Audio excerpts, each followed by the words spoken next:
Okay, we're on hole number 5. This is the hole that this account struggles with because I don't have any bigger balls than a power 3 ball. So, you know, I want you to think back on every time you've been out there in one-on-one play, playing for 20,000 or 60,000 coins, and you blew a power 4 or a power 5 ball. And when you get to holes like this in tournaments, you go, man, yeah, don't waste those balls. Power 5 ball gets you out here. So we're on that line with that sand. Power 4 ball, power 3 ball, power 3 ball, you're definitely going to have to bring a bigger driver or a bigger wood. So if you're out here in your power 5, using a power 5 ball out in this range, a sniper works really good, hammerhead, something that's got good ball guide and is very accurate so that you can control it down here at the end. But in this account, I'm going to have to use a big dog. And the biggest thing I have is a Titan. So Titan.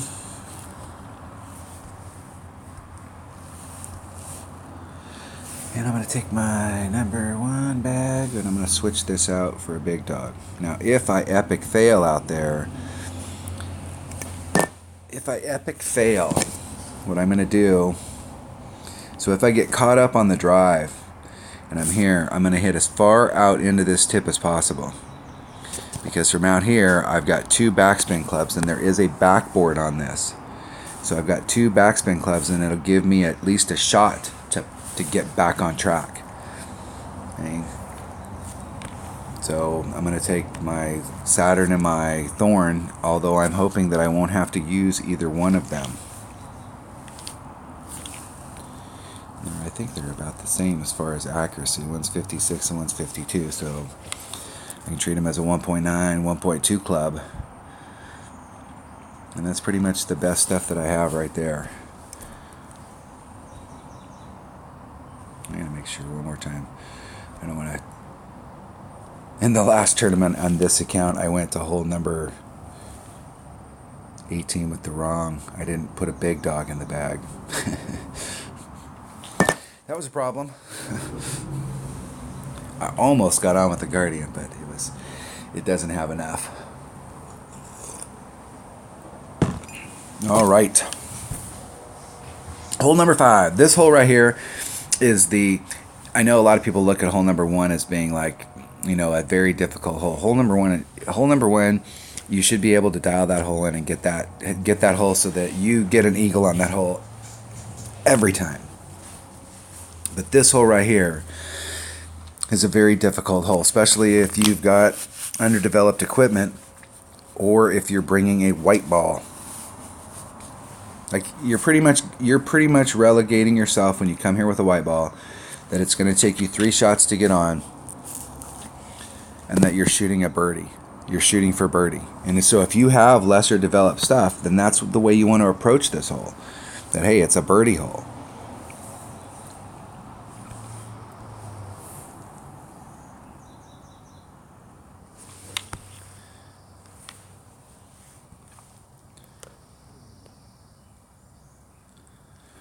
Okay, here we go.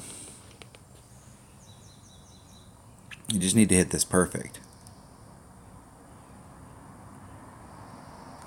And I hit it good. Way good. So I did exactly the same thing that I did last time. I don't know what my problem is with this account. Oh, that's even worse than I did last time. I am in the sand. But I ended up in that same exact spot. If I could just make it past that peninsula, that little area right there, I'd have been in the clear. Trying to get to that, but that's just a piss poor shot on my part.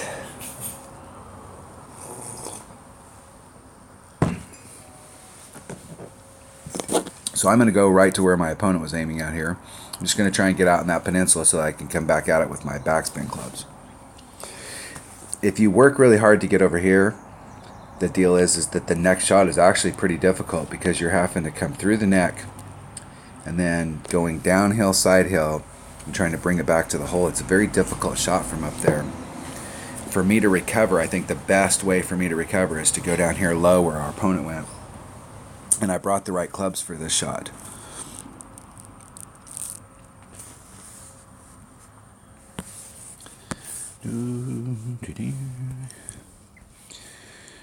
Big deal. Just nice and easy. Not trying to get anything special. And I hit good again. And I'm just not in touch with the needle today.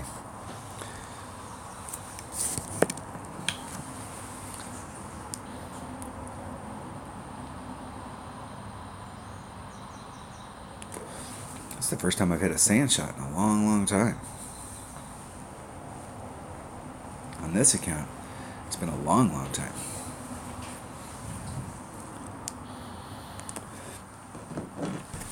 Okay, see how our opponent does. They brought a Goliath to this party.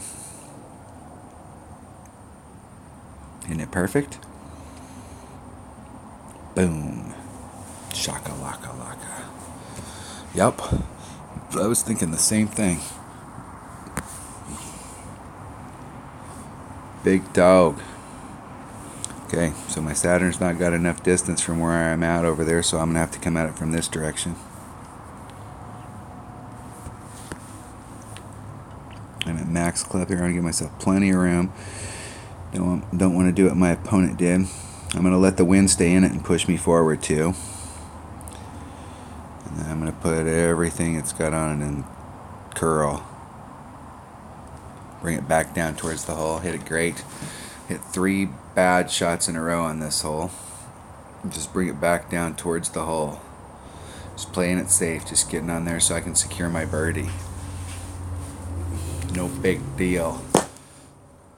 This will be the hole on the weekend round that I'll need to pick up.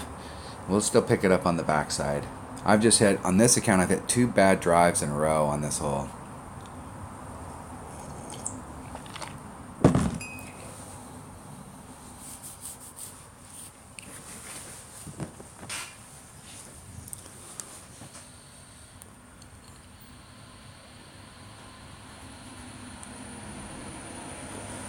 Ooh, that sucks.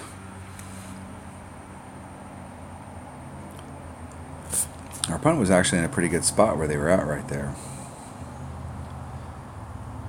When they started that shot off, I'm not sure how they ended up. I'll have to go back and watch the video and see how they set that up because, man, I mean, it was only like a 2-2 win. So, well, they had a white ball, so it's probably a little bit bigger, but still. All right, that was hole number 5. And I wouldn't call that an epic fail in this account. I did blow the drive. And I do have the right club, a big dog, and I brought the right ball to try and get on from that point, even though it's still a tough shot. But my problem in this account, both in the qualification round and the opening round, is on this hole. I've blown the drive twice in a row. 2 times. All right, that was hole number 5 of the Easter Open tournament in the opening round of the rookie division. Thanks for watching.